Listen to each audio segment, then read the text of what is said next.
Catatan redaksi kabar Kriton yang kami rampung dalam kajian kami terhadap peta politik yang ada saat ini di Kabupaten Kaimana.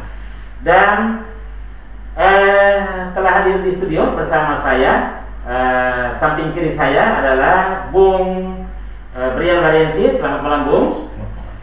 Dan di samping kirinya lagi ada Bung Labudi. Selamat malam, Bung Labudi. Selamat malam. Bung Labudi ini adalah merupakan Ketua Partai Kebangkitan Bangsa (PKB) Kabupaten Kaimana, dan Bung Brian Mariensi ini adalah Ketua Partai Prima Kabupaten Kaimana yang saat ini masih dalam proses verifikasi. Nah, kita akan bincang-bincang dengan kedua narasumber kita. Yang pertama mungkin kami di studio dan pemirsa di rumah tentunya pasti memiliki keingintahuan dari Bapak berdua, dari Bung berdua, berkait dengan apa yang melatar belakangi sih keyakinan Anda untuk mendorong partai politik Anda yang Anda pimpin ini untuk memperoleh kursi di DPRD, di Pileg, maksud saya di Pileg 2024 mendatang. Artinya Anda menerima tongkat estafet itu tentunya ada tanggung jawab besar, tanggung jawab moral besar ya untuk tongkat kepemimpinan itu. Nah, kita tahu bersama bahwa di Pileg 2024 mendatang ini pasti persaingan cukup ketat. Silakan. Mungkin pertama dari Bung Labudi dulu. Silakan, Bung. Oke, baik, terima kasih. Selamat malam Bung Anis, selamat malam pemirsa semua. Pertama-tama yang saya sampaikan adalah bahwa PKB didirikan oleh Gus Dur. Ketika kita bicara Gus Dur, maka bagi orang Papua, Gus Dur adalah bapaknya orang Papua. Dan ini menjadi modal, menjadi salah satu hal yang kemudian bisa kita jual, bisa kita sampaikan kepada masyarakat Papua untuk kemudian memperkenalkan PKB kepada masyarakat Papua yang ada di kampung-kampung, baik di kota maupun di kampung-kampung. Kedua, PKB adalah partai yang mencetus dan memperjuangkan Undang-Undang Nomor 6 Tahun 2014 tentang desa, di mana dalam Undang-Undang Desa itu kemudian diatur juga terkait dengan dana kampung. Dan sampai saat ini dana kampung sudah dinikmati oleh masyarakat di seluruh Indonesia, terutama masyarakat yang ada di kampung-kampung. Demikian juga dengan masyarakat kampung yang ada di Kabupaten Kaimana. Nah, tentu saja ini menjadi modal, ini menjadi sebuah pendekatan yang bisa kita lakukan untuk memperkenalkan, mensosialisasikan partai PKB dari kota sampai ke kampung-kampung. Selanjutnya yang saya sampaikan bahwa PKB ini sudah ada di Kaimana lebih dari 1 dekade, sudah lebih dari 10 tahun. Artinya ketika kita bicara dengan sewaktu 10 tahun lebih ini, tentu saja PKB sudah punya pemilih yang fanatik, kemudian punya basis-basis massa yang cukup jelas, walaupun mungkin jumlahnya belum besar dan bisa disamakan dengan partai-partai lain. Tapi saya berharap di Pileg 2024 besok ini partai PKB bisa memperoleh suara yang lebih signifikan dan bisa memperoleh kursi di Pileg 2024. Oke, itu berkaitan dengan apa yang melatar belakangi Anda untuk menerima estafet ini.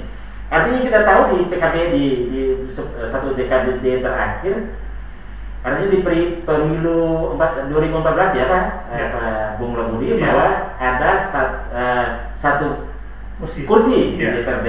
Nah, apakah memang di 2024 ini apa target Anda sih sebenarnya? Jangan sampai di 2014 kemarin ada, terus 2019 hilang, terus nanti lagi hilang lagi, kan begitu. Silakan, Pak. Baik, iya. Ya. Memang kita akui bahwa 2014 PKB punya satu kursi yang diperoleh oleh Pak Rusli Ofnia dari Dapil 2, kemudian 2019 hilang. Tentu saja ini menjadi catatan penting buat kami di PKB, menjadi bahan evaluasi buat saya dan teman-teman pengurus untuk kemudian mencari solusi. Dan saya dan teman-teman jujur saja sudah membuat beberapa strategi untuk 2024 ini. Saya dan teman-teman berharap bahwa strategi yang sudah kita siapkan ini itu bisa memperoleh kursi dan suara yang signifikan, dan kami PKB optimis di 2024 PKB akan memperoleh 2 kursi minimal. Luar biasa. Oke, kita tahan dulu ya, Pak Budi, kita tahan dulu, semakin menarik nih. Oke, saya ke Bung Brian. Nah, kita tahu bahwa Prima saat ini sedang dalam proses verifikasi, artinya masuk tidaknya di Pileg 2024 mendatang ini kan dari hasil verifikasi ini. Nah, saya ingin tahu apa saja yang sudah dilakukan saat ini menuju proses verifikasi itu. Silakan Bung Brian. Baik, terima kasih. Selamat malam Bung Anis. Selamat malam para pemirsa di rumah. Pertama-tama kami dari Partai Prima ini sudah sejauh ini berjalan, sudah mengurus proses administrasi, dan baru 3 bulan SKT kami dikeluarkan. Dan sejauh ini saya bersama teman-teman semua, kita sudah sosialisasi ke masyarakat, dan kurang lebih 85% sudah terbentuk di distrik yang ada di sekitar Kabupaten Kaimana. Memang di Prima ini kami anak-anak muda semua. Oh, partai muda seperti PSI ya? Ya, dengan jargon partainya rakyat biasa. Oke. Jadi yang terhimpun dalam Prima secara nasional di negara Indonesia ini dari kalangan petani, buruh, aktivis 98, ada Bung Agus Jabu Priyono sebagai ketua umum. Ya, betul. Dan secara nasional kita punya kepengurusan dan proses administrasi ini sudah 95%. Kami dari Prima Kabupaten Kaimana, sekalipun kami anak-anak muda baru terjun juga di dunia politik, tapi tidak menutup kemungkinan kami tetap optimis bahwa Prima akan mengikuti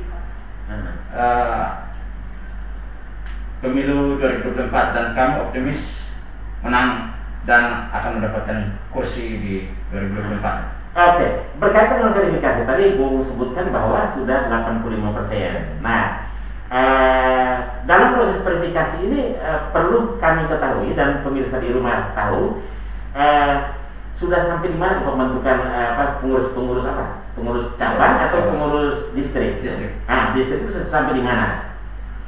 Bung, silakan. Baik, sementara kita sudah sampai di 5 distrik, 2 distrik yang terjauh belum, yaitu Yamor sama Dubai. Kami belum Luar biasa. sampai ke sana. Oke, baik, Bung. Nah, kembali lagi pada persoalan target ya, perolehan suara dan kursi tentunya ya. Artinya setiap partai politik ini memiliki peluang yang sama untuk mendapatkan suara, tetapi juga kursi. Nah, saya ke Bung Brian dulu. Apa sih sebenarnya target strategi partai Anda untuk menang itu? Silakan, Bung Brian. Baik, mungkin kalau bicara strategi, pasti semua partai punya strategi yang sangat mumpuni untuk menangkan pemilu 2024. Kami juga punya strategi-strategi yang telah kami siapkan bersama teman-teman yang lain. Kami juga bergerak di melakukan pendekatan di tokoh-tokoh pemuda, apalagi milenial itu kami sangat rapatkan diri, dan juga kaum tokoh agama, tokoh perempuan. Kami sedang menjalin silaturahmi untuk menuju membawa Prima ini untuk menangkan pemilu di 2024. Oke, Bung, artinya begini, kita mau melihat bahwa Bung anak muda, terus orang asli Papua, terus nah berkaitan dengan itu pasti jelas apa yang mau disodorkan kepada publik ini, kepada pemilih, konstituen Anda, untuk supaya artinya jargon ini orang asli Papua memimpin partai sendiri, menjadi tuan di negeri sendiri, itu seperti apa? Saya pikir sekarang ini harus anak asli Kemana, sudah walaupun muda tapi tidak menutup kemungkinan harus bisa memegang partai. Karena sebelumnya itu anak-anak muda ini sangat apatis dengan partai politik, beranggapan bahwa partai politik itu jahat atau di dalam ada orang-orang yang Oke, itu tidak tahan dulu. Nanti sebentar kita di segmen lain kita bicara. Saya kembali kepada Bung Labudi. Bung Labudi, artinya seperti kita ketahui bersama bahwa memang pada pileg 2014 ya maupun 2019 ada partai-partai politik yang memang sepertinya jatuh durian runtuh, istilahnya saya. Artinya bahwa meskipun suara anggota parlemen itu, anggota DPRD-nya kecil, tetapi karena akumulasi suaranya sangat besar, itu dia bisa mendapatkan satu kursi. Nah, jangan-jangan PKB dan Prima ini juga nanti seperti itu. Silakan, Bung Labudi. Iya, sebenarnya kalau menurut kami sih sebenarnya tidak ada istilah durian runtuh dalam politik. Terkait dengan ada caleg yang dapat 128 suara kemudian jadi anggota DPRD karena ada akumulasi suara partai, itu adalah strategi yang dimainkan oleh partai politik. Sangat disayangkan memang ketika ada ketua partai atau pengurus partai yang egois, yang karena ingin menjadi anggota DPRD kemudian nyalek dengan rasa egoisnya yang tinggi, kemudian dia menutup pintu untuk orang-orang lain masuk. Dia takut ada persaingan di dalam internal partainya. Ini yang kemudian menjadi penyebab. Ada itu caleg yang kemudian mendapat suara sampai dengan 200, 300, tapi karena tidak didukung oleh caleg-caleg di bawahnya. Ini juga strategi yang coba dimainkan oleh. Nah, artinya bahwa artinya Pak Labudi, saya potong sedikit. Artinya apakah memang harus memasang calon legislatif itu adalah benar-benar orang yang benar-benar bisa mendukung suara atau bagaimana? Oh, itu harus. Jadi setiap calon yang kita pasang itu harus memberikan kontribusi suara secara signifikan. Kan percuma taruhlah kita punya 8 caleg di Dapil 2. Kalau cuma caleg nomor 1 yang dapat 200 kemudian di bawahnya dapat 1-2, justru tidak akan mendukung. Kan begitu. Oke, Bung Walensi, soal tadi, apakah memang Prima juga seperti itu kah? Mendapatkan durian runtuh saja atau bagaimana? Silakan Bung. Sebenarnya istilah durian runtuh ini ada dua bagian. Bisa menguntungkan kami, bisa merugikan kami. Jadi dengan mengantisipasi durian runtuh ini, kami juga perlu hati-hati dalam memilih figur yang tepat untuk kita carikan di dalam pemilu mendatang. Saya mungkin sedikit, Bung, saya tambahkan. Jadi kalau kita di PKB tidak ada istilah durian runtuh, karena istilah durian runtuh atau hoki ini justru saja akan melemahkan perjuangan caleg untuk bekerja memperoleh suara. Ya, betul. Ya, itu jadi menurut kami PKB semua pasti ada prosesnya. Baik perencanaannya, bagaimana kemudian biografi caleg-calegnya, bagaimana kemudian menggerakkan mereka, bagaimana kemudian mereka dikontrol, dan bila ada persoalan dievaluasi dan diperbaiki. Kalau PKB seperti itu. Kita tahan dulu Pak Labudi dan Bung Labudi dan Bung Brian. Pemirsa di rumah, pembahasan kita semakin menarik ya, tetapi kita lihat sejenak dulu setelah iklan pariwara berikut ini.